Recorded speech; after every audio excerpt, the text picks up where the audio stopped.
हाँ जी बच्चे, आज आपका पेपर नंबर 4 स्टार्ट होने जाना है। सब्जेक्ट का नाम है कॉस्ट एंड मैनेजमेंट अकाउंटिंग।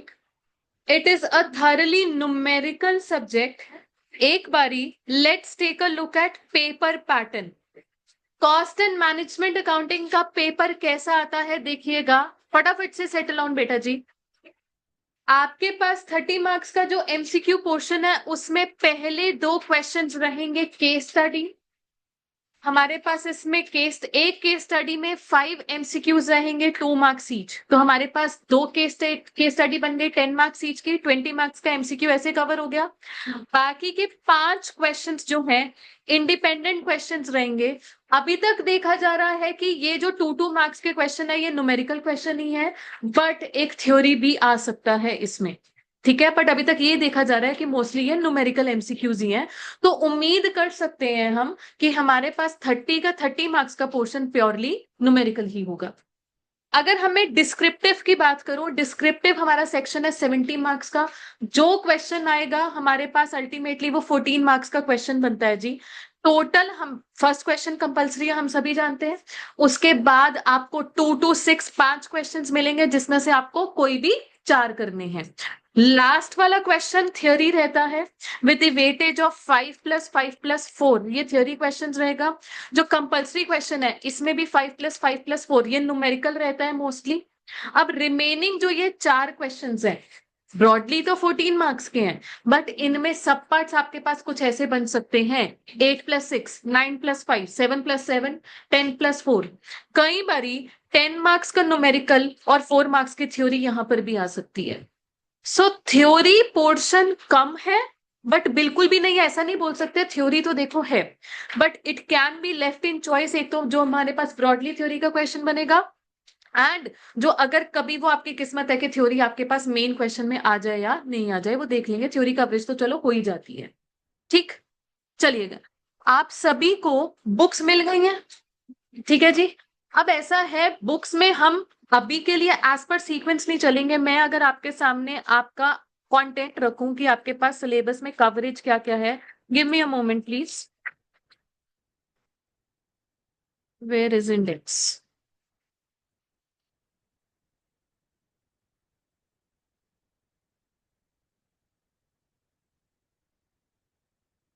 हाँ जी बच्चा, आपके पास 15 चैप्टर्स हैं। 15 चैप्टर्स जिसमें से पहला चैप्टर है आपके पास introductory chapter. Thing is cost accounting की ब्रीफ इंट्रोडक्शन ही अभी मैं आपको करवाने वाली हूँ। प्रॉपर इंट्रोडक्शन तो आज भी कवर नहीं होगी। अब लेट्स टॉक अबाउट सब्जेक्ट है क्या। एक बार हम सब्जेक्ट के बारे में बात करते हैं। सब्जेक्ट का नाम क्या है? Cost and management accounting. अभी के लिए एक बार के लिए वर्ड एलिमिनेट करो मैनेजमेंट, अभी के लिए खाली वर्ड्स कॉस्ट अकाउंटिंग की बात करते हैं। हाँ जी, अब इधर भी 2 वर्ड्स हैं, कॉस्ट और accounting. What do we mean by accounting? बचपन से पढ़ रहे हैं, क्लास 11 से पढ़ रहे हैं अकाउंटिंग की डेफिनेशन।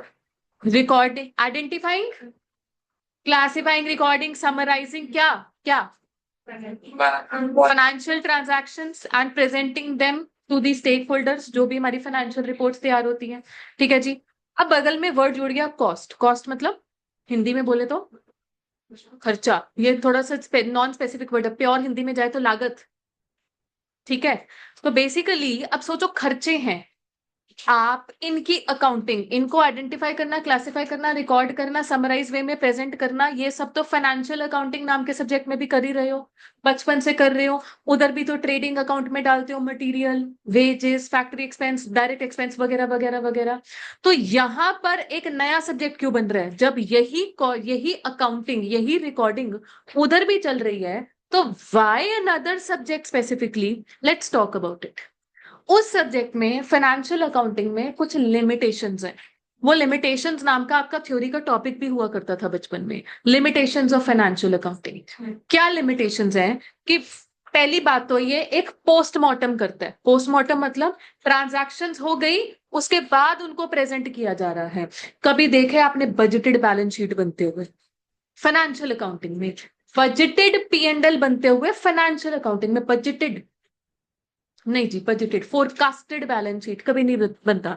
तो फाइनेंशियल अकाउंटिंग अपने आप में एक पोस्टमार्टम ऑफ इवेंट्स होता है, ये आगे की एडवांस की प्लानिंग की बात नहीं करवाता जी।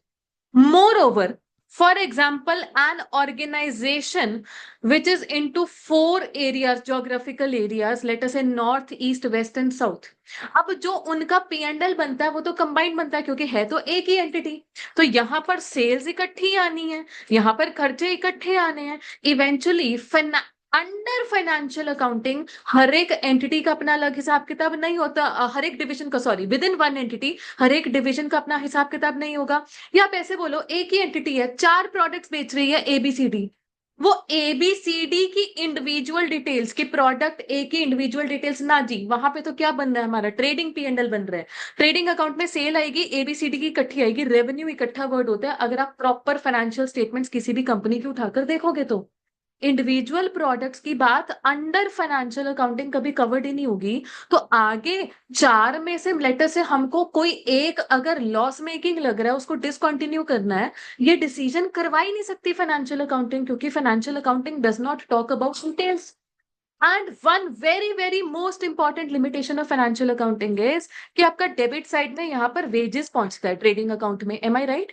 वेजेस पहुंचता कैसे? कहानी क्या, जर्नल एंट्री पास की, जर्नल एंट्री से लेजर पोस्टिंग होगी, लेजर पोस्टिंग से ट्रायल बैलेंस, ट्रायल बैलेंस से आगे ट्रेडिंग अकाउंट में आ गया, अमाउंट पहुंच गई 1 लाख। आखिर ये 1 लाख कंप्यूट कैसे हुआ, कहानी क्या है? वर्कर को पेमेंट दी, कैसे दी, किस सिस्टम के हिसाब से दी, क्या उसकी बोनस कंप्यूटेशन थी? कुछ भी नहीं, कोई डिटेल नहीं होती। क्या आपने पढ़ी है वो डिटेल? बोनस क्यों कंप्यूटेशन पढ़ा नहीं? पढ़ा जी वहां पर। अल्टीमेटली क्या ये वेजेस ज्यादा तो नहीं चली गई? कई बार मटेरियल में होता है, देखो सीधी सी बात है, वही आउटपुट बनाना है, लेटर से हमको चेयर बनाना है, चेयर बनाने के लिए क्या मटेरियल लगता है? Mainly would. वुड कई बार वेस्ट हो जाती है जी, कई बार ऐसा होता है कि वो अवॉइडेबल वेस्टेजेस भी होती है। कहाँ खर्चा बचा सकते हो, किधर हम मोर एफिशिएंट हो सकते हैं, ये सिखाना नहीं है फाइनेंशियल अकाउंटिंग ने, ये सिखाएगी आपको कॉस्ट अकाउंटिंग।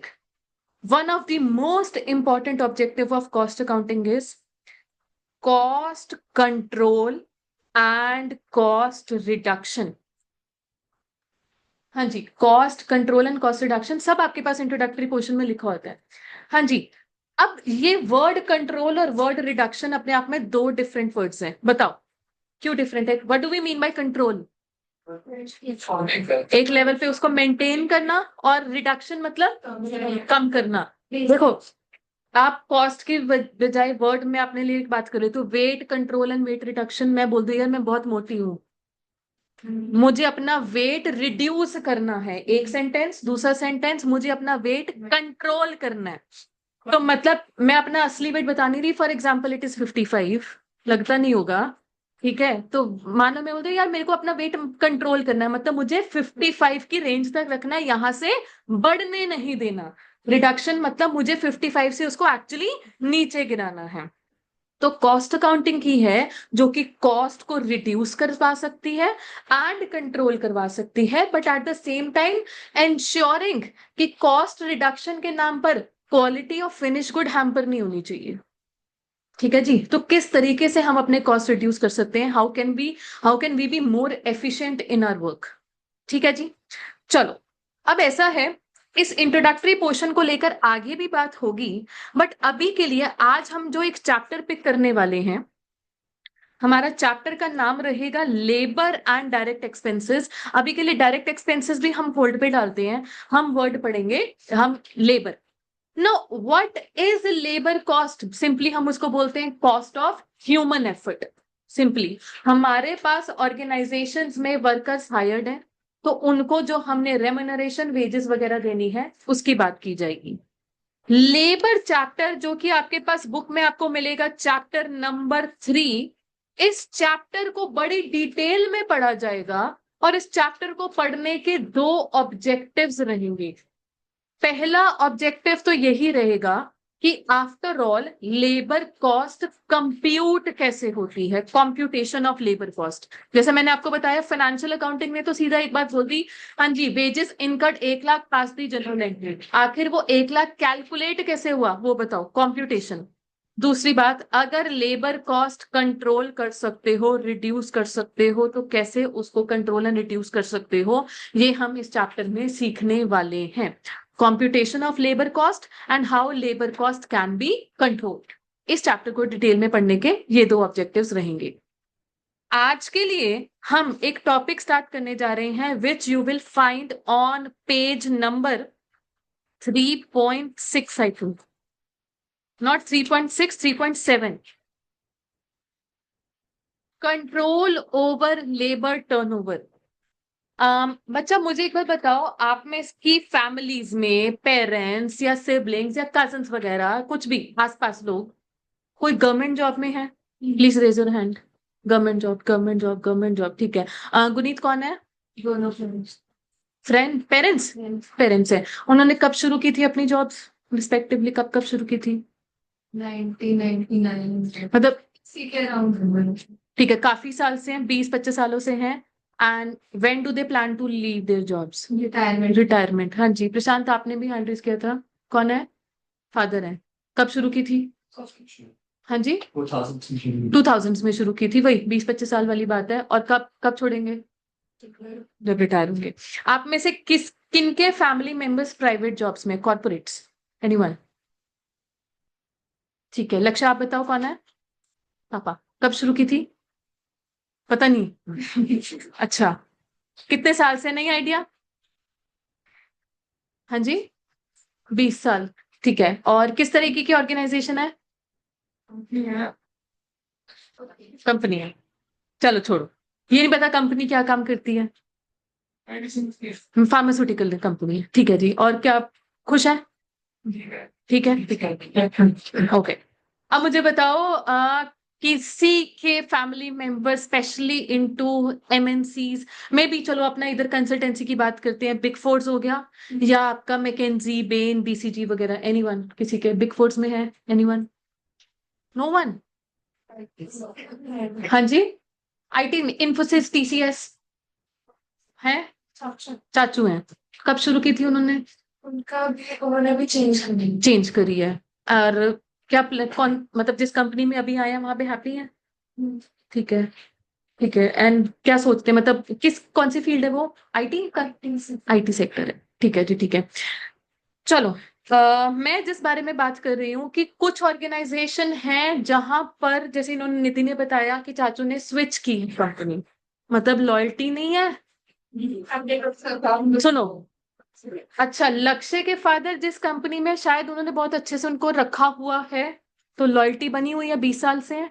और गवर्नमेंट जॉब में तो ये लॉयल्टी वाली कोई बात नहीं है। गवर्नमेंट जॉब ही ऐसी चीज है कि एक बार किसी को मिल गई, ऐसा चिपक के बैठते हैं उसके ऊपर कि रिटायरमेंट तक ही छोड़ेंगे। Let me share my own experience with you. मेरा वर्किंग एक्सपीरियंस सिर्फ आर्टिकलशिप का ही है जी। मेरे पास आफ्टर क्वालिफिकेशन में सीधा टीचिंग में आ गई थी, but my articleship was in PwC Gurgaon, ठीक है। एंड जब मुझे हायर किया गया, मैं अभी से बोल रही हूँ, ऑन रिकॉर्ड बोल रही हूँ, despite ranks and everything, big fours में अगर आर्टिकलशिप लग रही है थ्रू रेफरेंसेस, मैं ये नहीं कह रही हूँ कि वहां पर कुछ गलत चीज है। रेफरेंसेस मतलब आपका एप्लीकेशन प्रोसेस थोड़ा एक स्टेप स्किप हो जाता है। कहाँ आप करियर पोर्टल से या HR को मेल करोगे, उनके पास डेली बेसिस के 500 मेल आ रहे हैं। यहाँ पर सीधा हमारी मेल गई है एक डायरेक्टर को। एक वो चीज, एप्लीकेशन प्रोसेस का स्टेप 1 इजी हो जाता है। उसके बाद ये नहीं है कि जस्ट बिकॉज डायरेक्टर की रेफरेंस थी तो श्योर शॉर्ट सीट है। तो उस सेंस में कोई नेपोटिज्म नहीं चल रही है वहां पर कि अपने अपने बंदों को रख रहे हैं। बस एक एप्लीकेशन का एक स्टेप इजी हो जाता है, there is nothing wrong in it. तो हुआ क्या था, चलो जी, मुझे उन्होंने इंटरव्यू के लिए बुला लिया। इंटरव्यू क्या मतलब, पहले उन्होंने तो ऐसे बोला कि आ जाओ, विजिट कर लो एक बारी गुड़गांव में, ठीक है जी। ऑन दी डे 1 जी बिठाया गया, एक एप्टीट्यूड टेस्ट, रिटन टेस्ट लिया गया ग्रुप में बिठाकर। राउंड नंबर 2 GDs हुई है। फिर उसके बाद राउंड नंबर 3 HR राउंड हुआ है जी हमारा।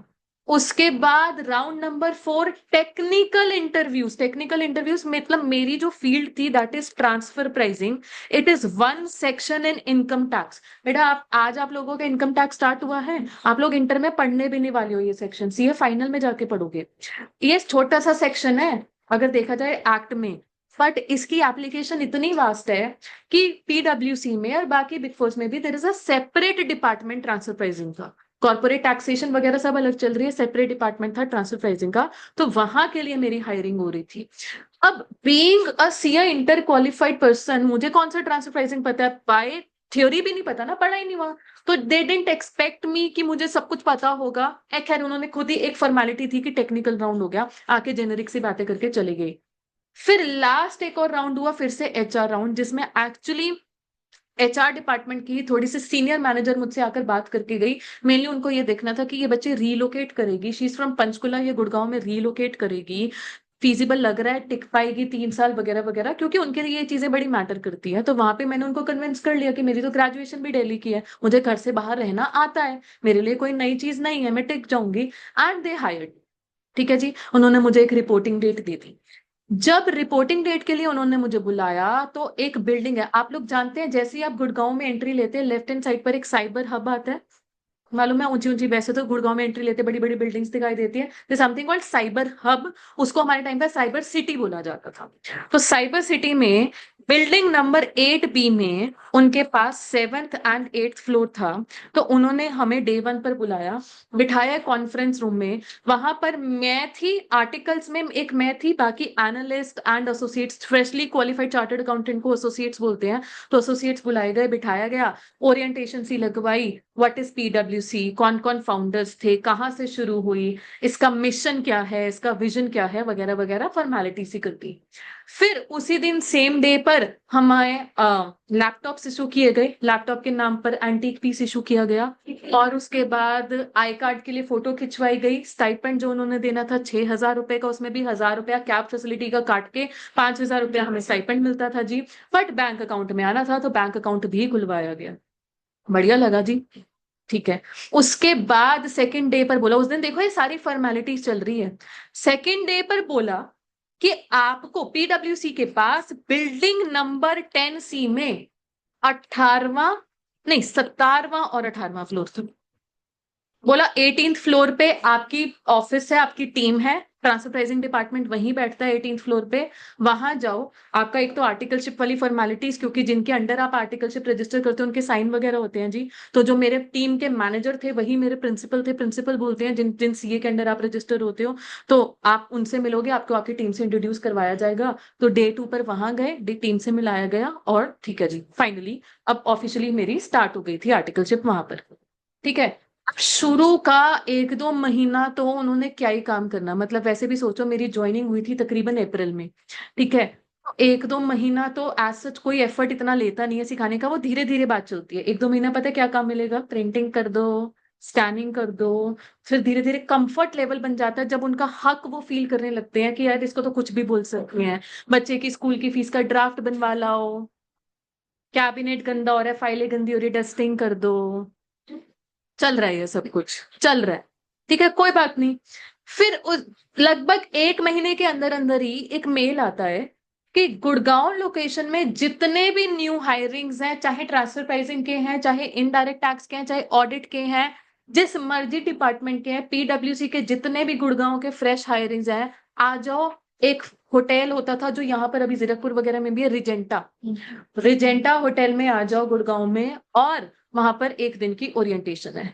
सोचो मैं मतलब एक बेर कॉलेज ग्रेजुएट हूँ, 20-21 साल की उम्र है, इमेच्योर माइंड है, मेरे जैसे और भी आर्टिकल्स है मेरे साथ। हमें तो क्या लगता है, और उस दिन वैसे छुट्टी के नाम पर कोई छुट्टी नहीं है, पर मजे करने को मिलेंगे, ऑफिस नहीं आना। तो बुलाया, वही फॉर्मेलिटीज कि अच्छा हम मरून कलर यूज करेंगे, हम हमारा फॉन्ट जॉर्जिया चलता है, वगैरह वगैरह करके मेनली उन्होंने ओरिएंटेशन लगाई, टाइम पास करवाया, हमें गेम्स वगैरह खिला दी। ऑब्जेक्टिव उनका क्या है कि ट्रांसफर प्राइसिंग अपने आप में ना रह जाए यार, उनकी थोड़ी सी coordination within the organisation audit वगैरह से भी होनी चाहिए। बट हमें ये ब्रॉड ऑब्जेक्टिव थोड़ी ना समझ में आते हैं, हम तो इमेच्योर छोटे बच्चे थे, हमको तो समझ में आता है 5 स्टार में जाने को खाना मिल रहा है, और मजे करने को मिल रहे हैं, गेम्स खेलने को मिल रही है, अच्छा फ्राइडे मन गया, चलो जी बहुत बढ़िया। उसके बाद सितंबर के अराउंड फिर से एक मेल आता है कि पिछले 1 साल में पूरे इंडिया में जितने न्यू ट्रांसफर प्राइसिंग रिक्रूट्स हैं, चाहे वो आर्टिकल है, चाहे एसोसिएट्स है, चाहे इवन पार्टनर लेवल है, आ जाओ जी चेन्नई ट्रांसफर प्राइसिंग ट्रेनिंग के लिए। अब सोचो 6 महीने में हमें नहीं पता चला ट्रांसफर प्राइसिंग भला क्या होती है, क्योंकि हम तो बच्चे हैं। बट एसोसिएट्स हैं, पार्टनर है, उन्होंने आते ही काम संभाले, उनको तो पता ही है, फिर भी चलो ट्रेनिंग तो करवानी है। चेन्नई में बुलाया, again all expenses paid by company. हमें क्या लग रहा है, वो वेकेशन काम क्या ट्रेनिंग, हम जाते थे, फर्स्ट सेशन लगाते थे, सेकंड सेशन बंक, इमेजिन करो, बंक इतना बाद में आके ऑफिस में ऐसी बदनामी हुई है, बट वो कहते हैं अगेन कोई सीरियसली इतना भी नहीं लेता, बहुत ज्यादा डांटनी पड़ी है। वैसे बोला कि हाँ यार बच्चे क्या ही बच्चे आए, जैसे हम बोलते हैं ना कि बड़े लोग बोलते थे क्या ही बच्चे आए यार, सीरियस नहीं है काम को लेके, बट किसी ने बहुत ज्यादा सुनाया नहीं हमें। ग्लैमर दिख रहा है, बहुत बढ़िया ग्लैमर है, ऑफ साइट ट्रेनिंग्स के लिए जयपुर ले जाएंगे वगैरह वगैरह सब चलता है जी वहां पर, बहुत बढ़िया सिस्टम है, अच्छा लगता है। बट हुआ क्या कि जब आर्टिकलशिप के 2 साल होने लगे थे, तकरीबन मैंने एक सीजन संभाल लिया, तो असली सच्चाई, काली सच्चाई पता होनी शुरू हो जाती है आपको। वो ये है कि बेटा जी जब काम है तो काम है, उस टाइम पर बीमार पड़ना आप अफोर्ड नहीं कर सकते, ये लिटरल वर्ड्स थे। मेरे सीनियर ने मुझे बोला था आज तक बीमार पड़ना अफोर्ड नहीं कर सकते, बीमारी में होगे। आई आई क्लियरली रिमेम्बर, दिवाली के लिए घर वापस आना था, गाड़ी में ही बैठी थी, ड्राइव तो चलो कोई और कर रहा था, मैंने थ्रू आउट 5 घंटे गाड़ी में बैठे बैठे काम किया है। वापसी में ट्रेन में आने जाने में लैपटॉप खुले होते थे, ये काम करना है, ये सच्चाई है। आप देखेंगे जब आप स्पेशली फ्लाइट्स वगैरह लेते हैं, वहां पर दिखेंगे आप लोग अपने लैपटॉप में काम करते हुए through out the duration of flight. ये सच्चाई है, ये करना पड़ता है। ठीक है जी। बट 2 साल बाद क्या हुआ, वो मेरे पर्सनल इश्यूज आने शुरू हो गए, कुछ ऐसे हेल्थ इश्यूज आए जिनका रेजोल्यूशन मैं वहीं पर बैठे बैठे, डॉक्टर विजिट्स ऑन वीकेंड सब कुछ चलने लगा था, बट हो नहीं पा रहा था। देन उस टाइम पर मैंने वर्क फ्रॉम होम मांगा, थैंकफुली उन्होंने अलाउ कर दिया, मेरी टीम बहुत अच्छी थी, आज भी मैं कहूंगी बहुत अच्छी टीम थी। वर्क फ्रॉम होम आज की डेट में एक नॉर्मल फीचर हो गया है आफ्टर कोविड, बट उस टाइम पर इमेजिन एक आर्टिकल को वर्क फ्रॉम होम अलाउ करना उनके लिए बहुत बड़ी बात थी। स्टिल दे अलाउड कि यार घर जाओ ठीक होके एक बार वापस आओ, we really like your work, हम चाहते हो कि आप टीम में बने रहो। I try to push through, 6 महीना और कोशिश की, but then again I realise कि यार पहली बात तो उस टाइम पर फिगर आउट होने लगा था कि जिंदगी में ये नहीं करना, जिंदगी में तो टीचर बनना है, तो मैं यहाँ पर क्यों रुकी हूँ, किस what is making me stay here, वो चीज थोड़ा सा क्वेश्चन अराइज होने शुरू हो गए। अदरवाइज बिग फोर्स में यूजुअली क्या होता है, किसी के आर्टिकलशिप लग जाती है, हर कोई सोचता है यार जिंदगी सेट है, क्योंकि उसके बाद सीए ही बनना है, फिर तो यहीं पर अब्सॉर्ब ही कर लेगी कंपनी हमको तो। बट मेरे दिमाग में वो टारगेट तो था ही नहीं।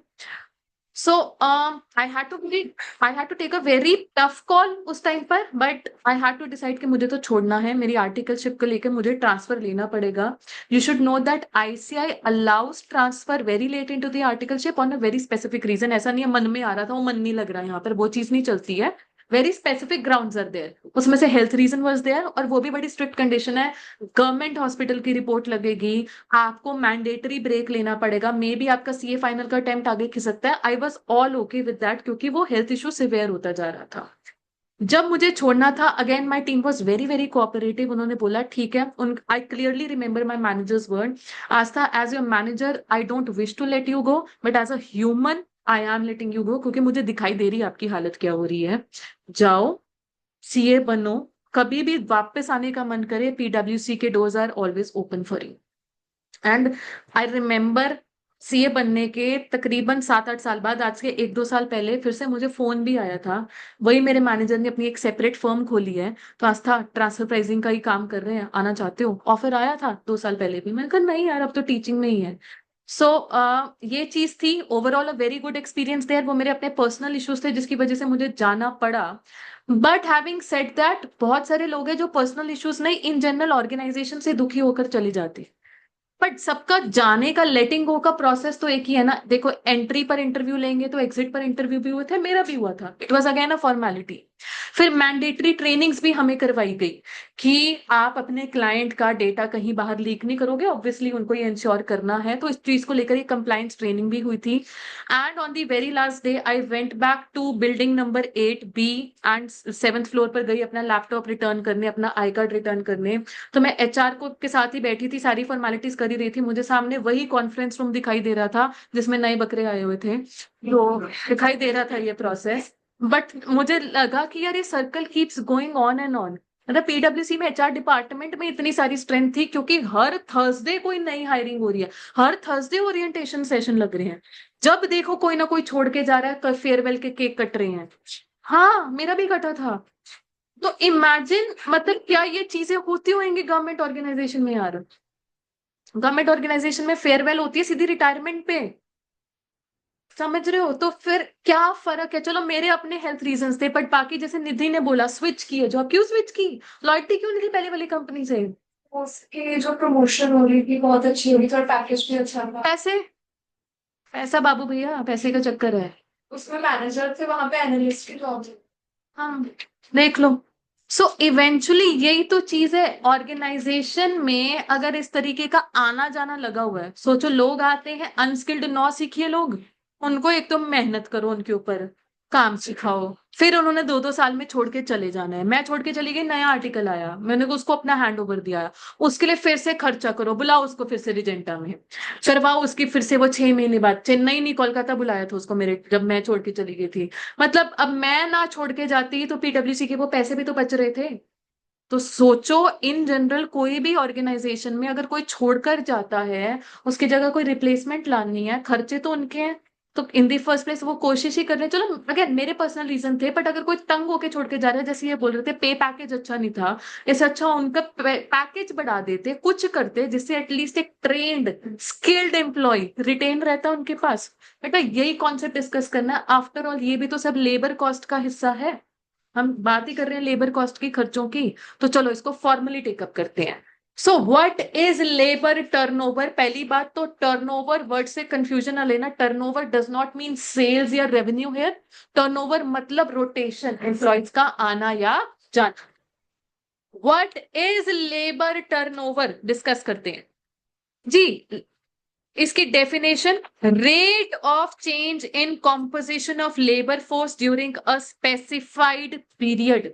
Rate of change in composition of labour force. Composition of labour force मतलब जितने हमारे पास लोग हैं उसमें से कितने हमारे पास स्किल्ड हैं, ओल्ड हैं, काफी टाइम से हमारे पास चल रहे हैं, और कितने इसमें से न्यू हैं। ठीक है जी, तो ये किस हिसाब से चेंज हो रही है? ये रेट कैलकुलेट होता है बेटा जी एज अ परसेंटेज। मान लीजिए 5%, मान लीजिए 8%, इस तरीके से। अब हर तरीके की ऑर्गेनाइजेशन में देखो थोड़ा बहुत लेबर टर्नओवर तो होगा ही। गवर्नमेंट ऑर्गेनाइजेशन में ही चाहे रिटायरमेंट बेसिस पर ही सही, लोग तो चले गए, वैकेंसी तो क्रिएट हो गई, उस वैकेंसी को या तो इंटरनली फिल करना है प्रमोशन से, या बाहर से लोग लाने हैं, तो थोड़ा बहुत तो उधर भी चलेगा। तो हर ऑर्गेनाइजेशन ये कहती है कि एक tolerable rate of change, a tolerable answer of labour turnover देखो एक्सेप्टेबल है। फॉर एग्जाम्पल 3%, ये टॉलरेबल रेंज है। अगर किसी का एक्चुअल टर्नओवर 3% से क्रॉस कर गया, मान लो 5% हो गया, 8% हो गया, 10% हो गया, then it is a matter of concern to the organisation. क्योंकि हाई लेबर टर्नओवर का क्या मतलब है? पुराने लोग छोड़कर जा रहे हैं, उनकी जगह नए अनट्रेन्ड लोग आ रहे हैं। तो obviously it is a matter of concern to the organisation. ये बोला जाता है कि in context of labour turnover दो तरीके के खर्चे इनकर होते हैं। एक खर्चा होता है जी प्रिवेंटिव कॉस्ट, और एक खर्चा होता है जी रिप्लेसमेंट कॉस्ट। सब आपके पास लिखा हुआ है। प्रिवेंटिव कॉस्ट मतलब इन दी फर्स्ट प्लेस लोग छोड़कर ही ना जाएं, आप कुछ खर्चा करो जिससे आपके एम्प्लॉयज आपके पास टिके रहें। पिकनिक पे ले जाओ, उनका कुछ और बेनिफिट्स दे दो, हेल्थ कैंप्स लगा दो, इन एडिशनल उनके पे पैकेजेस बढ़ा दो, किसी तरीके से वो छोड़कर हमें ना जाए, रुके रहें। तो वो खर्चा होता है प्रिवेंटिव कॉस्ट। किस चीज की प्रिवेंशन? लेबर टर्नओवर की प्रिवेंशन। और एक खर्चा होता है रिप्लेसमेंट कॉस्ट। रिप्लेसमेंट कॉस्ट मतलब पुराने लोग चले गए हैं, उनकी जगह नए लोग आ रहे हैं, तो हम बोलते हैं नई रिप्लेसमेंट आई है जी।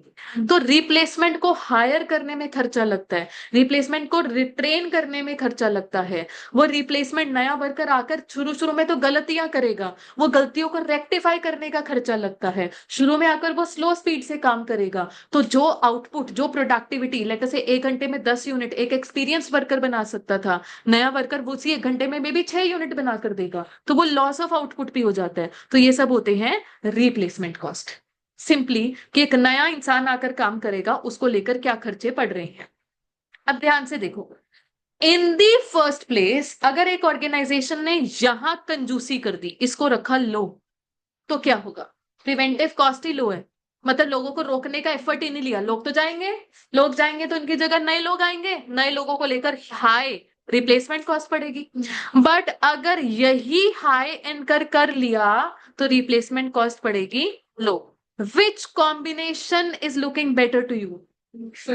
ये वाला हाई प्रिवेंटिव कॉस्ट चलेगी अपने को, थर्ड कहीं ना कहीं क्वालिटी बनी रहेगी, लोगों की तरफ से लॉयल्टी, लोगों का एक सेटिस्फेक्शन लेवल, क्वालिटेटिव फीचर्स वो भी तो बने रहेंगे। चलो जी, आज कौन सा डे है? ठीक है, ओके। जय बजरंग बली। चलो अब हम डिस्कस करेंगे आखिर ये 3%, 5% कैलकुलेट कैसे होता है, how do we measure labour turnover. But बच्चा, उससे पहले मैं चाहती हूँ आप लोग अपने लेवल पर यहाँ की रीडिंग लें।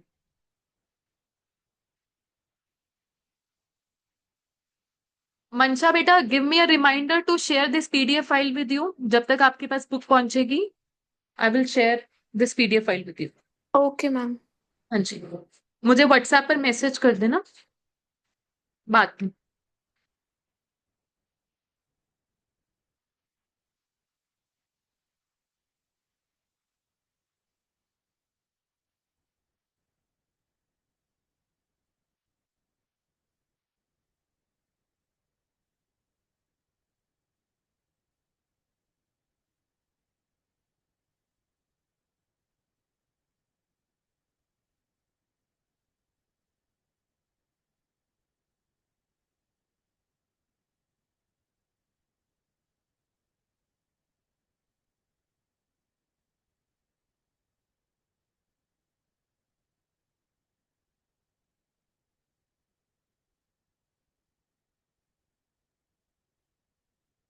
हाँ जी,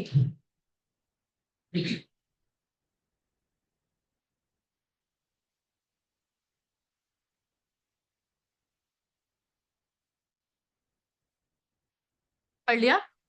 चलो अब डिस्कस करते हैं मेजरमेंट ऑफ लेबर टर्नओवर। अलग अलग मेथड्स हैं जी। First method being separation method.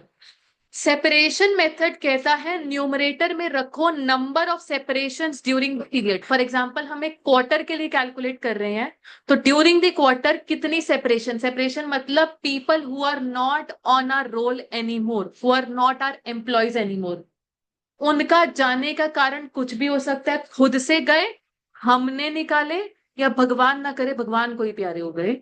जाने का कारण कुछ भी हो, हमसे जुदा हो गए, हमारी तरफ से टाटा बाय बाय होगी उनकी, तो वो हो गया नंबर ऑफ सेपरेशंस। न्यूमरेटर में रखो नंबर ऑफ सेपरेशंस, डिनोमिनेटर में रखोगे एवरेज नंबर ऑफ वर्कर्स। अगर हम एक क्वार्टर की कैलकुलेशन कर रहे हैं तो उस क्वार्टर के स्टार्टिंग में कितने लोग थे प्लस उस क्वार्टर के एंड में कितने लोग थे, इस चीज का एवरेज निकालो, तो उसको हम बोलते हैं average number of workers on roll during the period. मान लीजिए आपके पास एवरेज वर्कर्स 1000 है और आपके पास सेपरेशन 50 हो गई हैं, तो बताना ये आंसर कितना आ रहा है, 5%। तो हम बोल रहे हैं labour turnover rate is 5%। Average 1000 में से हमें 50 लोग छोड़कर चले गए हैं। ठीक है जी, तो पहला मेथड सभी को क्लियर हो गया। अब लेबर टर्नओवर मेजर और भी तरीकों से कर सकते हैं। दूसरा मेथड है जी रिप्लेसमेंट मेथड।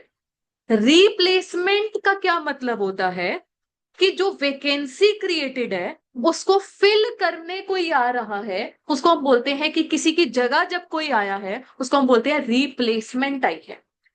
अब जरूरी नहीं होता एक पर्टिकुलर पीरियड में जितनी सेपरेशंस हैं एग्जैक्टली उतनी ही रिप्लेसमेंट होगी।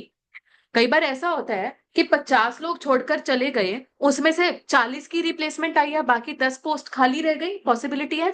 तो कई पॉसिबिलिटी तो ये है ना कि 50 सेपरेशन थी, रिप्लेसमेंट कितनी थी, 40। अच्छा ये भी होता है कि पिछले क्वार्टर की सेपरेशन की रिप्लेसमेंट इस क्वार्टर में आई है, तो ऐसा भी नहीं है कि number of replacement will always be going to be a lower figure as compare to number of separation. ये 40 हमेशा 50 से नीचे ही रहेगा। It could be 70 also.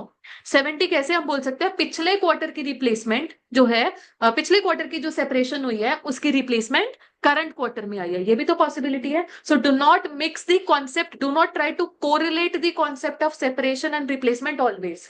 ये ऊपर नीचे नंबर चल सकता है। So what is replacement, number of new workers जो किसी क्रिएटेड वैकेंसी को फिल करने के लिए आ रही हैं। हाँ जी, replacement within the organisation I would not say, because यहां पर ना सभी डेजिग्नेशंस को मिलाकर टोटलिटी की बात होती है।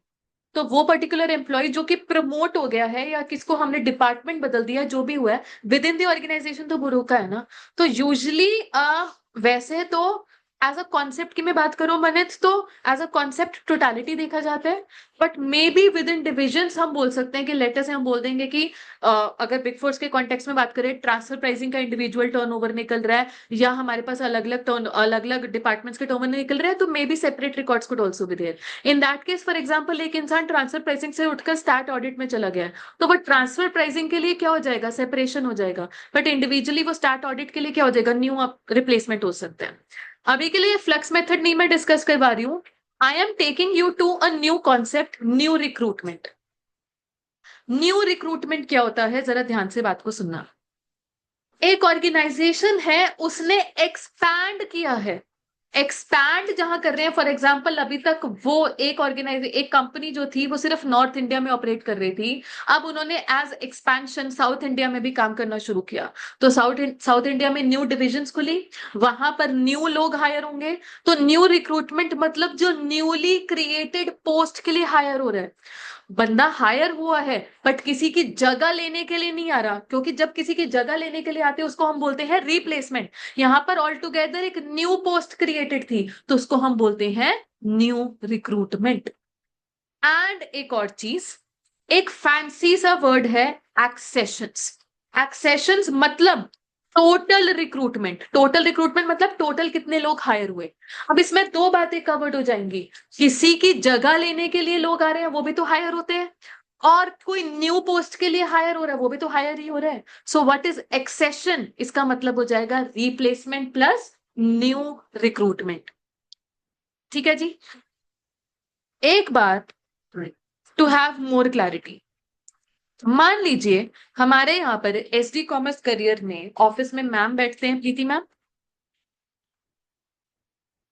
वैसे तो हम कहते हैं हमारे साथ जुड़ी रही, बड़ी मुश्किल से उनको ट्रेन किया जी, मेहनत लगी है हमारी, बट चलो इनका मन नहीं लग रहा है यहाँ पे, ये हमें छोड़ के चली जाती है। इनकी जगह हम किसी को और को हायर कर लेते हैं, फॉर एग्जाम्पल हमने हायर कर लिया इनकी जगह आलिया, ठीक है। एंड आप लोगों के दया, आप लोगों के आशीर्वाद से, ब्लेसिंग से हमने एक्सपैंड किया और हमने चंडीगढ़ में न्यू ब्रांच भी ओपन कर ली, वहां पे भी हमको, और इतने बड़े लेवल पर ओपन की कि वहां पे तो हमें दो दो ऑफिस कोऑर्डिनेटर्स रिक्वायर्ड है, कैटरीना और ऐश्वर्य। अगर मैं आपसे पूछूं नंबर बताना बेटा जी, नंबर ऑफ एक्सेशन कितनी हुई है, इसमें रिप्लेसमेंट कितनी है, और न्यू रिक्रूटमेंट कितनी है, बताओ।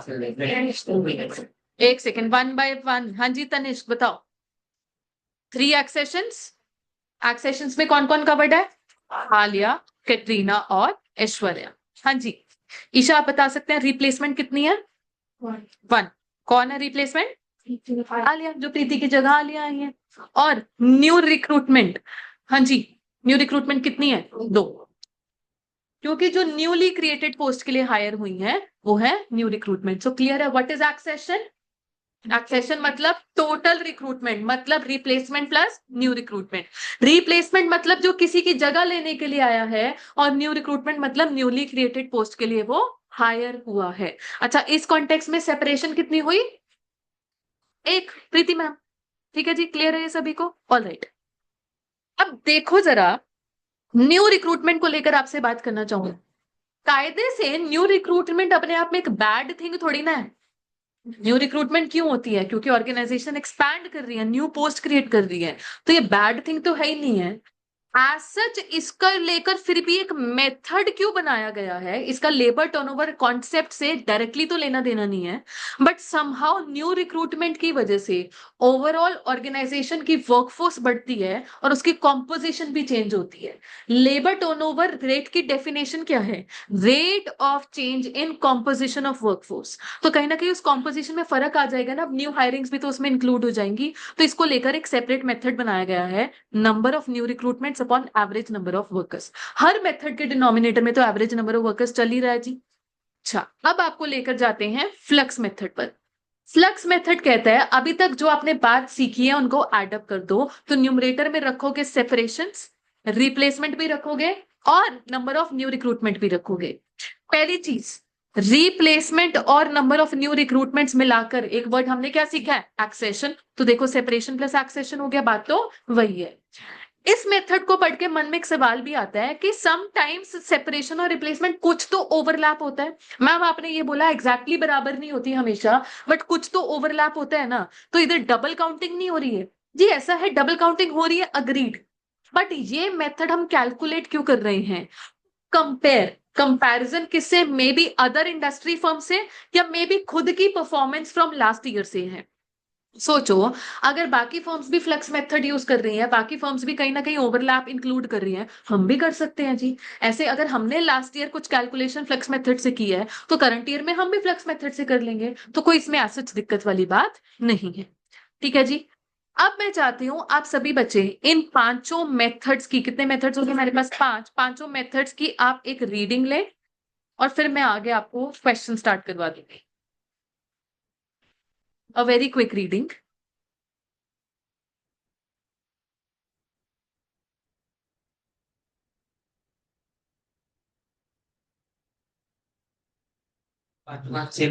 नहीं, पांचों का आंसर अलग अलग आएगा, पांचों का आंसर अलग अलग ही आने वाला है।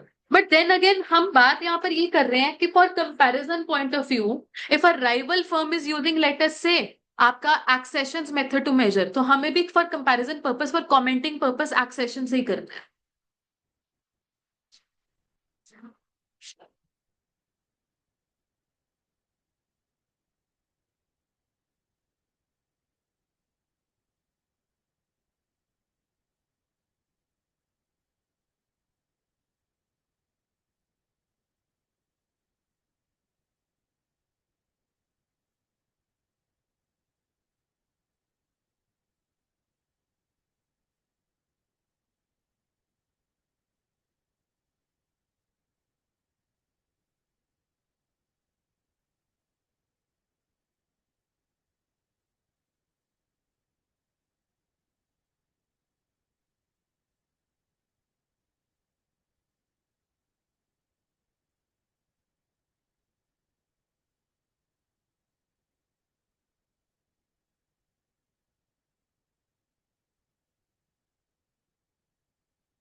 हाँ जी, पढ़ लिया? पढ़ लिया जी। अब एक नोट छोटा सा डिस्कस करवाना। Number of workers in beginning में अगर जोड़ दोगे नंबर ऑफ एक्सेशन, एक्सेशन मतलब न्यू पीपल, चाहे वो किसी की जगह लेने आए, चाहे नई पोस्ट के लिए आए, है तो आए ना, आए, एंट्री हो गई। एंड नंबर ऑफ सेपरेशन मतलब एग्जिट हो गई। तो जो लोग स्टार्टिंग में थे उसमें ऐड कर दो, जो आए माइनस कर दो तो चले गए, तो बच जाता है number of workers at the end. Obvious सी बात है। ठीक है ना, बस ये चीज हमें पता ही है। ये वाला नोट अभी नहीं आपको डिस्कस करवाएंगे, चलो सीधा क्वेश्चन पर। स्टार्टिंग विद क्वेश्चन नंबर 11 जी, क्वेश्चन नंबर 11। फ्रेश कॉपीज लेकर आए हैं ना सभी बच्चे? चैप्टर की सुंदर सुंदर हेडिंग डालो, लेबर।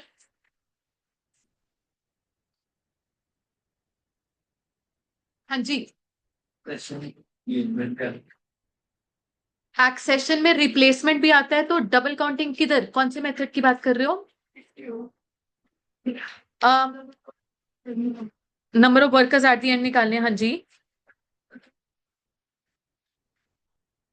बट हम सेपरेशन माइनस भी तो करें ना, एक्सेशन का मतलब है जो आए। रिप्लेसमेंट भी आ गया ना, मतलब इसमें इंक्लूडिंग रिप्लेसमेंट है, यस, हाँ जी। इसमें जैसे कि मेरी भी ऑर्गेनाइजेशन या आउटसाइड ऑर्गेनाइजेशन में नहीं, आए मतलब ऑर्गेनाइजेशन के बाहर से आए हैं, विद इन वाली बात नहीं है यहाँ पर। बाहर से हमने हायर किए हैं, they were not on roll earlier, now they are are employ. Replacement किसी की जगह लेना मतलब बाहर से कोई हायरिंग आई है, not internally promotion. Again Manit का भी ये डाउट था, मैं अभी इंटरनली बात ही नहीं कर रही हूँ कि एक पोस्ट उठाकर दूसरे पोस्ट पे इंटरनली भेज दिया, अभी उसकी बात नहीं कर रहे, जो बाहर से हायर होकर।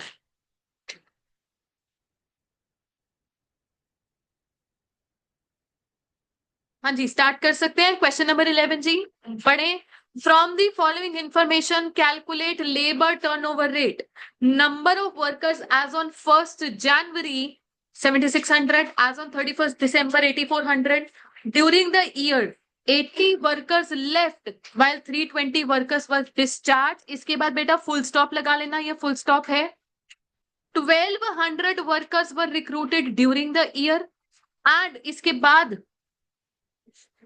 ऑफ दीज, ये फुल स्टॉप लगा लेना ड्यूरिंग द ईयर के बाद, of these 300 workers were recruited because of exit and the rest were recruited in accordance with expansion plan. Requirement क्या है? Calculate labor turnover rate. अगर question ने आपको मेथड का नाम नहीं बोला, आप सारे मेथड से आंसर दोगे। कितने मेथड्स हैं हमारे पास? 5, पांचों से आंसर देना है, बट आंसर की फॉर्मूला लगाने की जल्दबाजी नहीं, पहले प्रॉपर क्लैरिटी रखो। हमारे पास फॉर्मूला में जो जो चीजें चाहिए हमारे सामने क्लियर कट हैं। हर फॉर्मूला के डिनोमिनेटर में क्या आएगा? Average number of workers. लिखो बेटा, एवरेज नंबर ऑफ वर्कर्स। हाँ जी, इन दी बिगिनिंग कितने थे? 7600। इन दी एंड कितने हैं? 8400। चलो जी, 8000। फिर किसी फॉर्मूला में हमें चाहिए होगा नंबर ऑफ सेपरेशंस। हाँ जी, नंबर ऑफ सेपरेशंस। लाइन पढ़ो जरा। ओनली 80 वर्कर्स लेफ्ट while 320 वर डिस्चार्ज। अगेन सेपरेट होने का कारण कुछ भी होगा, चाहे खुद से गए चाहे हमने निकाला, 400। फिर नंबर ऑफ रिप्लेसमेंट बताना मुझे, नंबर ऑफ रिप्लेसमेंट 300। इन्होंने एक सेंटेंस बोला कि 1200 तो टोटल हायरिंग हुई थी, इसमें से 300 हायर हुए थे बिकॉज ऑफ एग्जिट, मतलब वैकेंसी क्रिएटेड है 300। तो नंबर ऑफ एक्सेशन कितना है? एक्सेशन मतलब टोटल हायरिंग, वो तो 1200 है। और हमें पता चल रहा है यहां से नंबर ऑफ न्यू रिक्रूटमेंट कितनी है?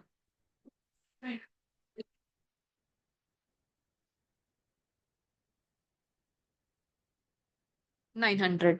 अब बच्चा वन बाय वन मेथड लगाओ। मेथड किसी भी सीक्वेंस में लगा सकते हो, बट प्लीज आप फॉर्मूला का पूरा पूरा नाम लिखेंगे, आंसर देने की जल्दबाजी नहीं है यहां पर। Calculation of labour turnover rate,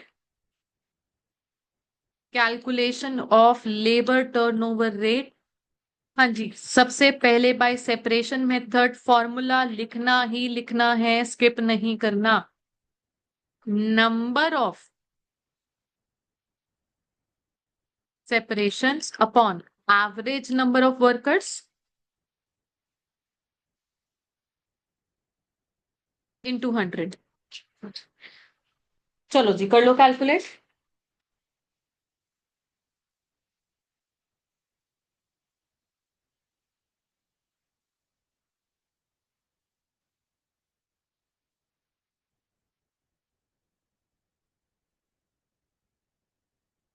5% separation method से।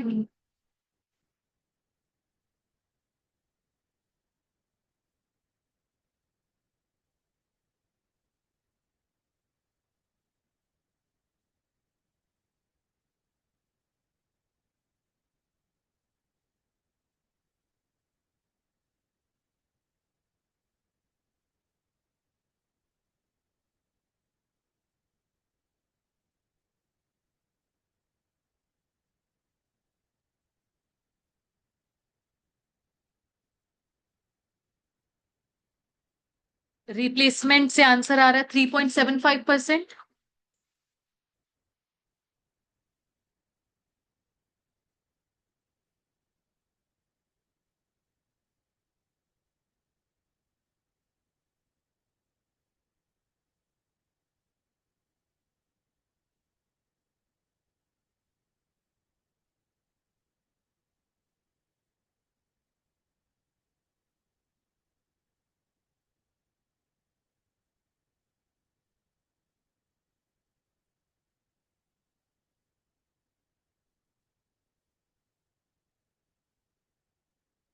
फ्लक्स से आंसर 20%।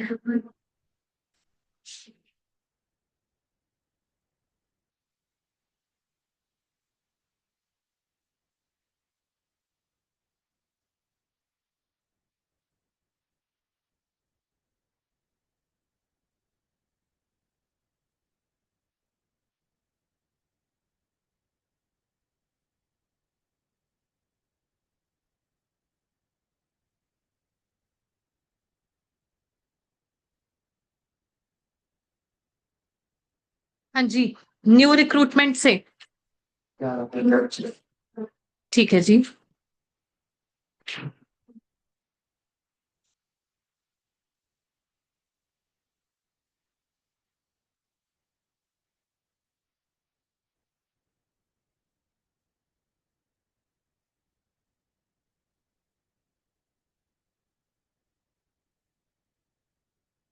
और एक्सेशन से, एक्सेशन से 15%। कंप्लीट कर लीजिए, मैं मैच करवा दूंगी फिर से आंसर।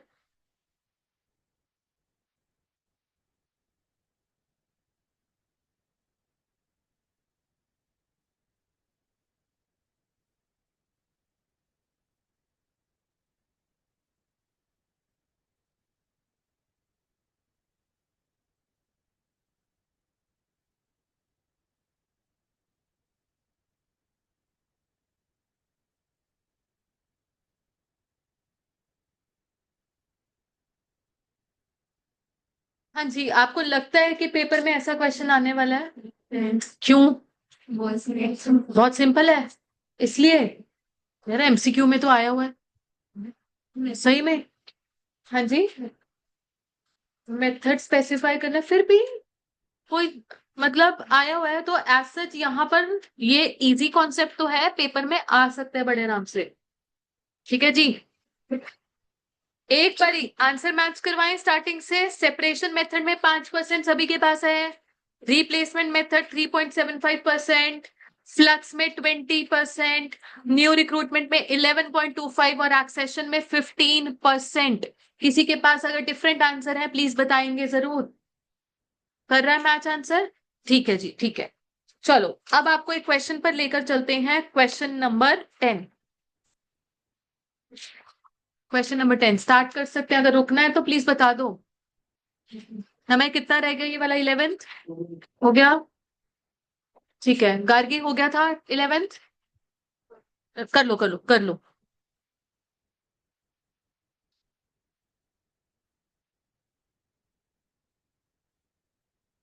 मीनवाइल ऑनलाइन स्टूडेंट्स आपके सामने क्वेश्चन नंबर 10 रख रहे हैं।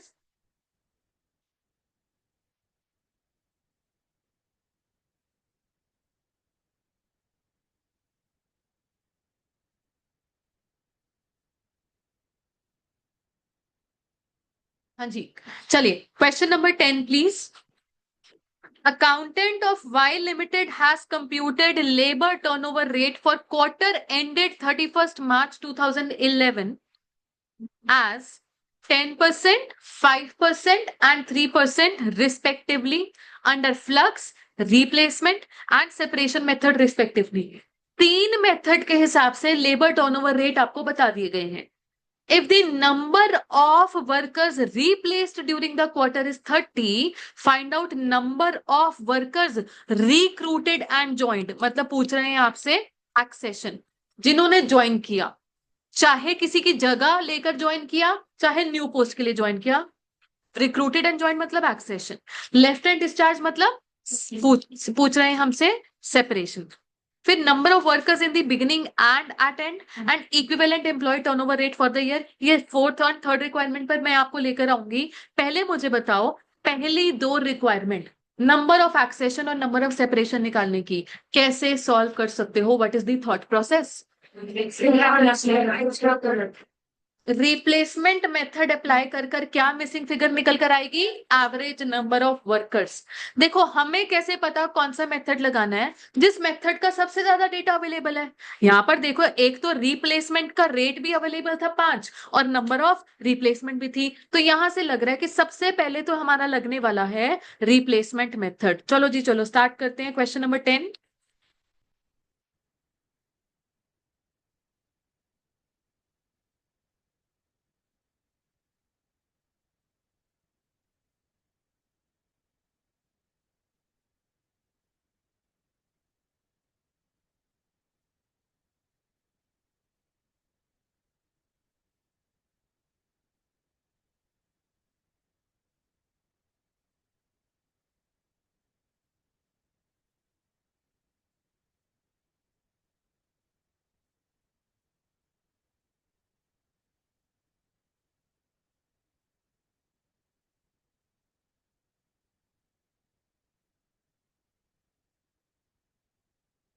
हाँ जी, एवरेज नंबर ऑफ वर्कर्स कितना आ रहा है बेटा?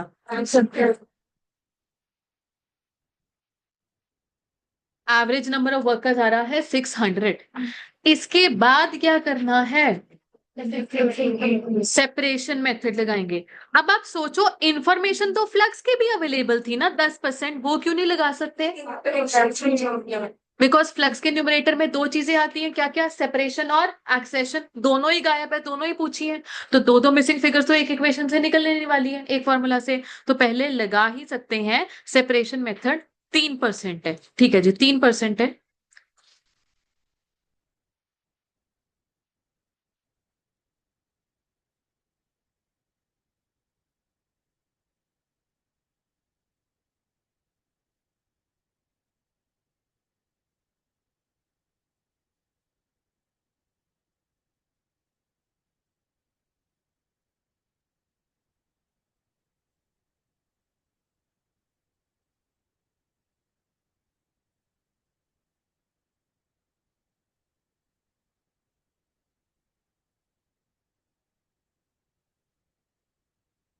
तो आप बता रहे हैं नंबर ऑफ सेपरेशंस है 80। नंबर ऑफ सेपरेशंस के ब्रैकेट में लिख सकते हो कि जो क्वेश्चन की फैंसी लैंग्वेज थी, वर्कर्स लेफ्ट एंड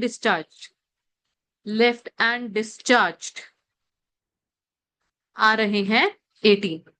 ठीक है जी। अब क्या करना है? फ्लेक्स मेथड लगाकर क्या पता चलेगा? नंबर ऑफ रिप्लेसमेंट पता लगेगा, वो तो 30 है ना।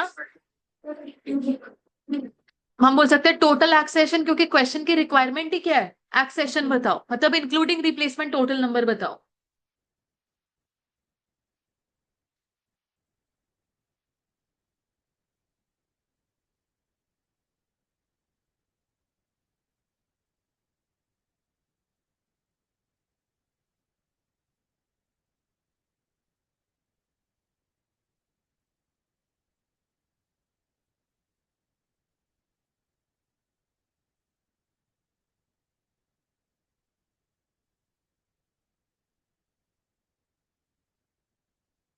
तो आप number of accession 42, workers recruited and join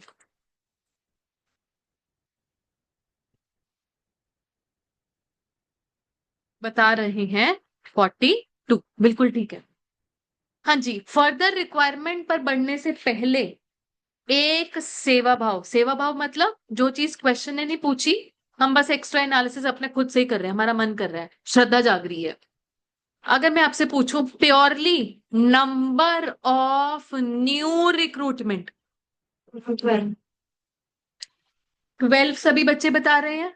हमारे पास टोटल रिक्रूटमेंट मतलब एक्सेशन कितनी है? 42। इसमें से किसी और की जगह कितने लोग आए थे, मतलब जिसको हम रिप्लेसमेंट बोलते हैं, कितने आए थे? 30। 42 में से 30 अगर रिप्लेसमेंट वाले थे, तो purely new recruitment, new posting वाले 12 थे। ठीक है जी। चलो, अब थर्ड रिक्वायरमेंट हमने हैंडल करनी है। थर्ड रिक्वायरमेंट हमसे पूछ रही है number of workers in the beginning और इन दी एंड। अपनी तरफ से थोड़ा सोचो, you can visit the concept जो भी आपकी बुक में प्रिंटेड है, थोड़ा सोचो, एफर्ट लगाओ, करके बताओ। ठीक है,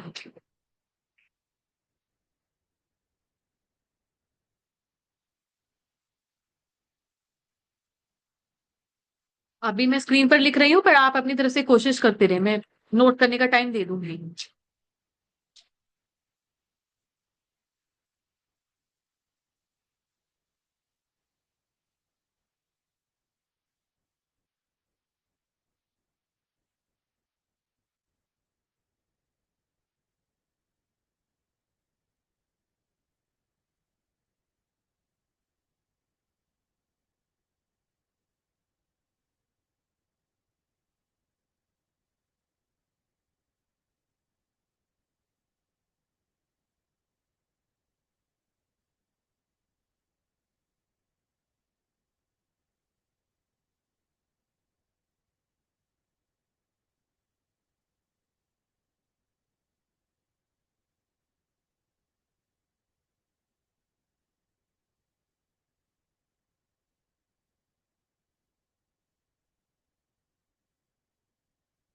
हाँ जी, सभी लोग ध्यान से देखेंगे। Let number of workers in beginning be X. एक हमने लास्ट में एक नोट पढ़ा था, number of workers in beginning में अगर जोड़ दोगे जो आए, माइनस कर दोगे जो चले गए, तो बच जाएगा workers, number of workers at the end. तो X plus accession minus separation करके हमारे पास आ रहा है number of workers in the end कितना, एक्स प्लस 24। फिर हमें पता है एवरेज वर्कर जो कि इस क्वेश्चन में कितना है, 600। एवरेज किसका है, बिगिनिंग और एंड का एवरेज। बिगिनिंग है एक्स, एंड का है एक्स प्लस 24।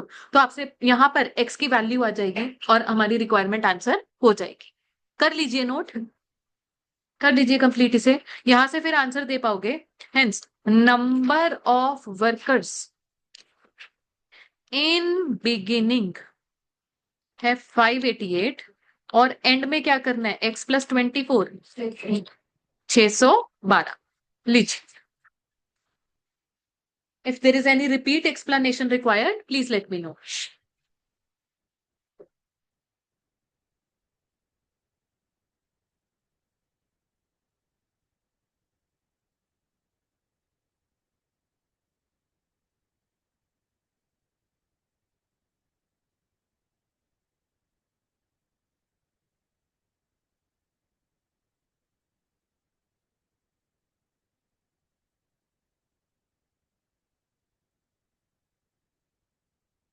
हाँ जी, डन।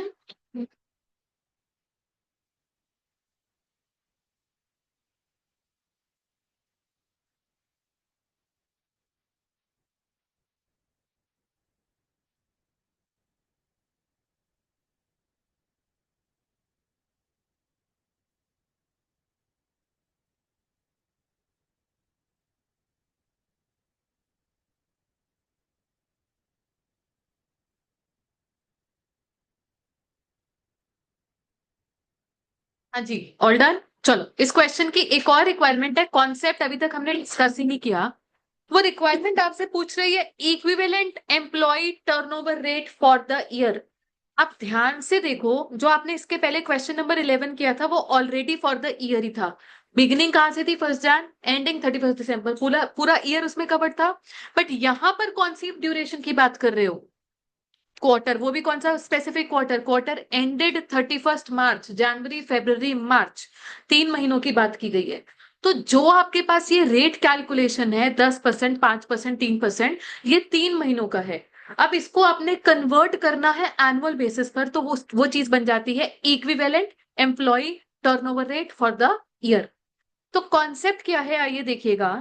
कॉन्सेप्ट है कि अगर आप किसी ड्यूरेशन की कैलकुलेशन कर रहे हो और वो ड्यूरेशन ऑलरेडी 1 ईयर नहीं है, मतलब आप मे बी 1 मंथ और क्वार्टर या 6 मंथ्स की कैलकुलेशन कर रहे हो, तो आपको उसको कन्वर्ट करना है एनुअल इंफॉर्मेशन में। कॉन्सेप्ट है इक्विवेलेंट एनुअल टर्नओवर रेट का।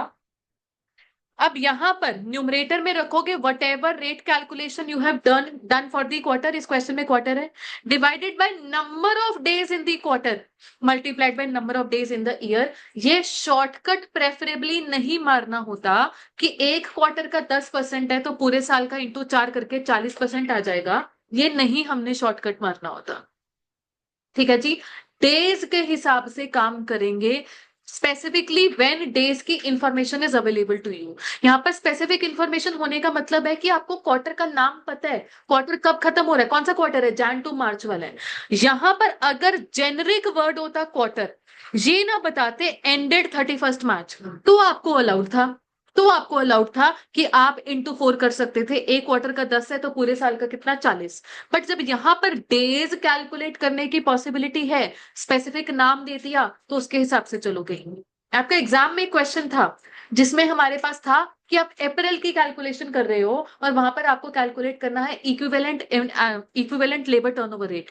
तो अगर नाम अप्रैल है, सोचो अप्रैल में कितने दिन होते हैं, 30, तो डिनोमिनेटर में 30 आता। अगर वही नाम जनवरी हो जाता तो 31 आता। बट अगर ऐसे ही बोल दिया फॉर अ मंथ, मंथ का नाम नहीं है, फिर आपको अलाउड है कि अच्छा एक महीने का 5% है तो पूरे साल का इंटू 12 करके 60% आ जाएगा। तो डेज वाला काम तब करना ही करना है अगर स्पेसिफिक क्वार्टर या मंथ का नाम है। अगर जेनेरिक नाम है मंथ, बिना कौन स्पेसिफाई करे कौन सा मंथ, जेनेरिक नाम है क्वार्टर, बिना स्पेसिफाई करे एग्जैक्टली कौन सा क्वार्टर, फिर आपको अलाउड है जो मैं करना है करी। ठीक है जी। अब कॉन्सेप्ट क्या कहता है उसको दोबारा से लिखो, फोर्थ रिक्वायरमेंट में फॉर्मूला लिखो, equivalent employee turnover rate for the year is equal to turnover rate for the period divided by number of days in the period multiplied by number of days in year multiplied by number of days in year। हाँ जी बच्चे, आपके पास information क्या क्या है? देखिएगा, flux method की बात करते हैं। फ्लक्स मेथड के लिए जो आपके पास रेट कैलकुलेटेड है इस क्वेश्चन में वो कितना है? 10%। अच्छा, 10% कैलकुलेटेड है for a specific quarter ended 31 मार्च। इस क्वार्टर में कितने दिन है ध्यान से देखो, 31 डेज जनवरी के, ये नॉन लीप ईयर है 2011 है, तो 28 दिन फरवरी के और 31 दिन मार्च के। Into number of days in a year में 365 ही लिखेंगे इफ क्वेश्चन इज साइलेंट। अपनी तरफ से कभी कन्वीनियंस नहीं डालनी कि मैम अगर 360 लिख दोगे बड़ा बढ़िया सा कड़क आंसर आएगा क्रिस्प, नहीं बोलना ये पॉइंट्स वाला आंसर चलेगा। 40.55 या 56 चलेगा फ्लक्स मेथड। ठीक है जी। If question is silent number of days को 365 ही रखना है। उसके बाद इसी क्वेश्चन में एक रिप्लेसमेंट मेथड भी था।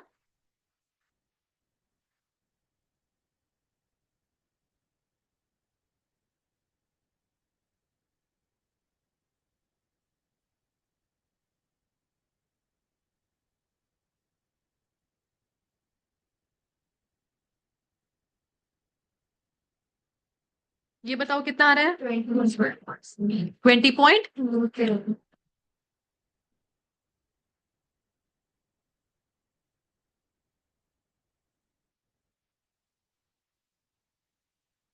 ये बताओ 12.16 या 17?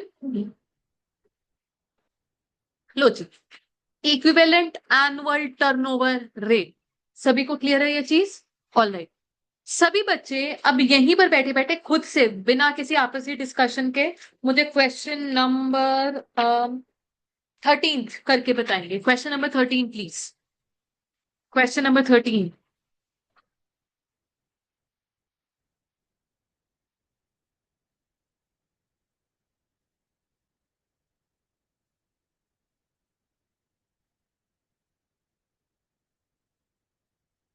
क्वेश्चन नंबर 13 ऑनलाइन स्टूडेंट्स आपके लिए स्क्रीन पर रख देते हैं। क्वेश्चन नंबर 13।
हाँ जी, is anyone ready with their answer? Yes, so separation कितना Plus और फ्लक्स मेथड 12%। ठीक है जी। वर्किंग्स क्या क्या इन्वॉल्व है देख लेते हैं। सबसे पहले एक चीज तो आप एवरेज वर्कर्स कैलकुलेट कर सकते हो। हाँ जी, 990 और 1010 का एवरेज यानी कि 1000। फिर क्वेश्चन में आपको labour turnover rate as per replacement method बताया हुआ है।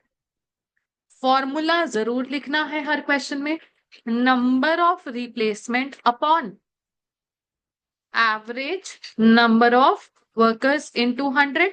हाँ जी, तो रिप्लेसमेंट मेथड कितना था? 3%।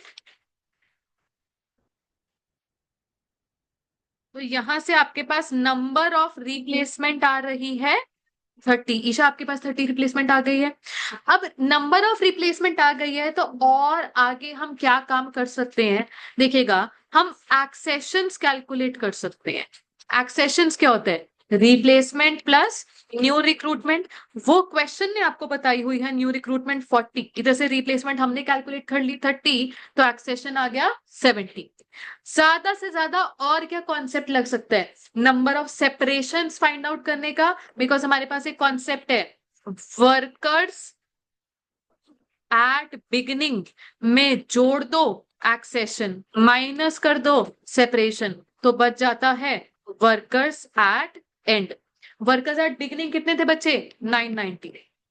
एक्सेशन कितनी है? 70। ये सेपरेशन की एक मिसिंग फिगर आ जाएगी बिकॉज वर्कर एट एंड हमको 1010 पता है। तो यहां से एज बैलेंसिंग फिगर आपने मुझे बताया ये 50 है। जब आपके पास ये भी आ गया, फिर तो आपने मेथड लगाने हैं और मेथड के हिसाब से आंसर सेपरेशन मेथड का 5% और फ्लक्स मेथड के हिसाब से 12%। काम कंप्लीट कर लीजिए। मैंने जल्दबाजी में गंदा काम नहीं किया, वैसे भी गंदा ही होता है, कौन सा साफ सुथरा काम होता है, बट चलो कर लो इसको कंप्लीट। अच्छा, जिन बच्चों ने कंप्लीट कर लिया है बेटा ध्यान से सुनो। आपकी कॉस्ट अकाउंटिंग बुक्स को लेकर अब स्ट्रक्चरिंग थोड़ी सी चेंज की गई है। आपकी एफएम की बुक में जो स्ट्रक्चर था वो डिफरेंट है थोड़ा कॉस्ट अकाउंटिंग से। एफएम की बुक्स में देखना आपके ईपीक्यूज भी होते थे कुछ कुछ चैप्टर्स में, नॉट ऑल ऑफ देम, शुरू के 2-3 चैप्टर्स में थे ईपीक्यूज, अब वो ईपीक्यूज नहीं रखे। अच्छा, एफएम की बुक्स में आपका at the back examination question होते थे, कॉस्टिंग में वो नहीं है क्योंकि अब आपको यहाँ पर मिलेगा स्कैनर। जो स्कैनर आपको बाकी सब्जेक्ट्स के लिए प्रोवाइड किया जा रहा था, अब आपको ग्रुप 2 के लिए भी मिलेगा, ऑल 6 सब्जेक्ट्स का स्कैनर मिलेगा। बेसिकली इधर ग्रुप 2 में ऑल 3 सब्जेक्ट्स का मिलेगा। चलो एफएम के लिए रेपिटेशन हो जाएगी, स्कैनर मतलब पीवाई प्रीवियस ईयर क्वेश्चन वो मेरी बुक में पहुंचे हुए थे, बट कॉस्ट अकाउंटिंग में आपको एग्जामिनेशन क्वेश्चन स्कैनर में ही मिलेंगे। ठीक है जी। अच्छा, थ्योरी पोर्शंस की कवरेज एफएम में मेरी बुक में थी, यहां पर भी आप स्कैनर से रेफर करेंगे क्योंकि होता क्या था, जो थ्योरी मैंने प्रोवाइड कर दी बच्चों को पढ़ने तो होती नहीं थी, चाहे एफएम है चाहे कॉस्टिंग, एज चॉइस पता होता है कि क्वेश्चन आते तो बच्चा सीरियसली लेता नहीं है। अननेसेसरली एक चैप्टर को देख के वैसे ही मेंटल प्रेशर बढ़ता जा रहा था। तो किसी को थ्योरी तैयार करनी है, स्कैनर है, स्कैनर में प्रीवियसली जितने 20 अटेम्प्ट का है आपके पास स्कैनर, उसमें जो थ्योरी है वो थ्योरी रेपिटेटिव क्वेश्चन ही होते हैं। मेरी तरफ से भी एक एफएक्यूज लिस्ट तैयार होती है हमेशा। बच्चा बोलता है मैम आपकी बुक में थ्योरी बहुत ज्यादा है, मुझे बताओ पढ़ के क्या जानिए, मैं लिस्ट दे देती हूँ। तो अल्टीमेटली जब पढ़नी हमको शॉर्ट एंड लिस्ट है तो बड़ी लंबी चौड़ी थ्योरी सेक्शन बनाकर फायदा क्या है। तो वो एक चीज चेंज की गई है। अब से मैं कोशिश करूंगी कॉस्ट अकाउंटिंग की क्लास में ही स्कैनर की कवरेज हो, आपके हवाले घर पर ना छोड़ा जाए, क्योंकि एफएम में नोटिस किया गया है कि जब आपके हवाले छोड़ रहे हैं तो कोई कोई बच्चे हैं जो कर रहे हैं, कोई कोई बच्चे अभी भी उनकी पेंडेंसी लेकर बैठ रहे हैं। थोड़ी मैं अपनी पर्सनल रिस्पॉन्सिबिलिटी मानते हुए स्कैनर की कवरेज क्लास में करवाना चाहूंगी। इसका ये मतलब नहीं है कि होमवर्क आपका कम हो जाएगा, होमवर्क अच्छा खासा इसी बुक में से मिलेगा आपको। आज की क्लास में कोई होमवर्क नहीं दे रही हूं मैं, बट मिलेगा। अच्छा, अगर आप कभी मुझसे पूछोगे कि मैम आपकी बुक में भी क्वेश्चन ज्यादा है, इधर से स्कैनर्स के में भी 20 अटेम्प्ट के क्वेश्चंस है, मैम वर्कलोड ज्यादा बढ़ रहा है, तो मेरी तरफ से अभी से सुन लो, एक बार ही तो बुक हाथ से निकालनी है। देखो, नॉट मैं क्लास की बात नहीं कर रही हूँ, सेल्फ स्टडी की बात कर रही हूँ। उसके बाद अगर आपको मेरी तरफ से शॉर्ट लिस्ट चाहिए तो मैं बोलूंगी मेरी बुक में तो मार्क्ड है कौन सा क्वेश्चन आपके मॉड्यूल से आ रहा है। देखो कौन सा क्वेश्चन मॉड्यूल से आ रहा है, मार्क्ड होता है, एफएम में मार्क्ड होता है, यहाँ पे भी मार्क्ड रहेगा। आप खुद समझदार हो, सोचो लेबर टर्नओवर का मेथड के मैंने आज आपको कितने क्वेश्चन करवाए हैं? 3। वैसे 3 में से सिर्फ एक आपके मॉड्यूल से है। अगर आप शुरू से ही अपनी लिस्ट को शॉर्टन कर लोगे, पहली बेसिक तैयारी में ही बोल दोगे कि मैंने मैम की बुक में भी फिल्टर्ड क्वेश्चंस ही करने हैं, सिलेक्टेड क्वेश्चन करने हैं, मैम ने बोला मॉड्यूल क्वेश्चन कर जाना, तो टॉपिक से तो मॉड्यूल का क्वेश्चन एक ही है, क्या प्रैक्टिस होगी आपके क्वेश्चन में? तो पहली तैयारी में तो मैं कहूंगी ऑल क्वेश्चन कर लो। दूसरी तीसरी रिवीजन कि एक बारी हाथ से निकाल चुके हो, कवर कर चुके हो, बाद में बोलूंगी only module question, only scanner questions. ठीक है जी, ये चीज रहने वाली है। तो थोड़ा सा मेरी बुक अगेन ऐसे स्ट्रक्चर्ड है, आपके मॉड्यूल क्वेश्चन इसमें कवर्ड हो जाते हैं, अपनी तरफ से मॉड्यूल आपको देखने की जरूरत नहीं है। बट हम ये भी रेकमेंड करते हैं कि जब आपने अच्छे से सब्जेक्ट को चार्ट लिया जी, आ गया है, फिर भी एंड के जो वो 2 महीने हैं, फिर तैयारी थोड़ी सी करनी है, ऑब्वियसली सब्जेक्ट के टच में तो रहना होता है, मॉड्यूल तब उठाओ, वही सेम क्वेश्चन है, बट शक्ल बदल जाती है ना, जगह बदल जाती है। अभी तो मेरी बुक से एक मेंटल इमेज बैठ जाएगी, मैम जी इस पेज पे ये क्वेश्चन था, वो भी पेज की स्टार्टिंग में था, पेज के मिडिल में था, उसका ये आंसर आ रहा था, टिक मार्क बजाया मैंने, स्टार मार्क किए हुए, वगैरह वगैरह। वही सेम क्वेश्चन किसी और बुक में किसी और जगह पर डिफरेंट फॉन्ट डिफरेंट प्रेजेंटेशन आ जाएगा, आपको ही खुद लगेगा यार करा हुआ चीज नहीं है, नई चीज है। ठीक है जी, मेरी बुक से बार बार करोगे तो लगता है कर तो रखा है, कर तो रखा है। तो कहीं ना कहीं मॉड्यूल को भी करना है अपने लेवल पर। मैं कह रही हूँ कि वो तब करना है जब हम कॉन्सेप्ट को लेकर भी करते नहीं है। कॉन्सेप्ट की रिवीजन मेरी बुक से होगी बेटा। वन रीजन मैं मॉड्यूल क्यों नहीं मंगवाती हूँ क्लास में, बहुत रेयरली मंगवाती हूँ, क्यों मैंने मॉड्यूल के क्वेश्चंस अपनी बुक में कवर करे हुए हैं, क्योंकि मॉड्यूल में कॉन्सेप्ट एक्सप्लेनेशन बड़ी गंदी लगती है मुझे, किसी किसी चैप्टर में, not all of the chapters, किसी किसी चैप्टर में बड़ी गंदी लगती है। बात करनी कहाँ थी, लेकर 4 पेजेस बाद जा रहे हैं, तो वो मैं हम ही घूमते रह जाएंगे।